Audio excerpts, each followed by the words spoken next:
ഇടുക്കി ഉടുമ്പൻചോലയിൽ ഗൃഹനാഥനെ വെട്ടിപ്പരിക്കേൽപ്പിച്ച റോഡിൽ ഉപേക്ഷിച്ചു. പരിക്കേറ്റ ഉടുമ്പൻചോല സ്വദേശി മണികണ്ഠനെ ഇടുക്കി മെഡിക്കൽ കോളേജിൽ പ്രവേശിപ്പിച്ചു. സംഭവത്തിൽ പ്രതി കസ്റ്റഡിയിലെന്ന സൂചന. കൂടുതൽ വിവരങ്ങളുമായി അഖിൽ TS കൂടി ചേരുന്നു. അഖിൽ, എപ്പോഴായിരുന്നു സംഭവം? ഈ ആക്രമണത്തിനുള്ള കാരണം എന്തായിരുന്നു? എന്തൊക്കെയാണ് മറ്റു വിവരങ്ങൾ?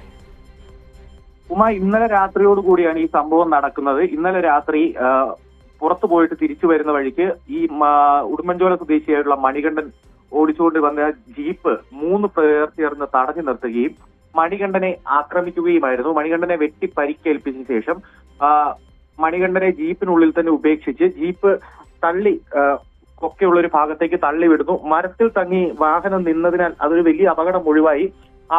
അപകടമാണ് എന്ന് സംശയിച്ച് നാട്ടുകാർ വിവരം അറിയിച്ചെ തുടർന്ന് ഉടുമ്പൻചോല പോലീസ് സ്ഥലത്തെത്തി പരിശോധിച്ചപ്പോഴാണ് പരിക്കേറ്റ നിലയിൽ മണികണ്ഠനെ ജീപ്പിനുള്ളിൽ നിന്ന് കണ്ടെത്തുന്നത്. ഉടൻ തന്നെ ആദ്യം അടിമാലി താലൂക്ക് ആശുപത്രിയിൽ പ്രാഥമിക ചികിത്സയ്ക്ക് എത്തിച്ചു. ശേഷം ഇടുക്കി മെഡിക്കൽ കോളേജിലേക്ക് മാറ്റി.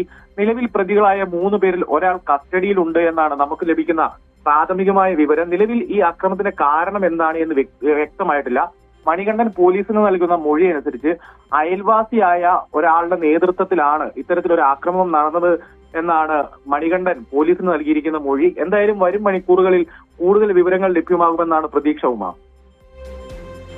ശരി, അഖിൽ TS ആണ് വിവരങ്ങളുമായി ചേർന്നത്.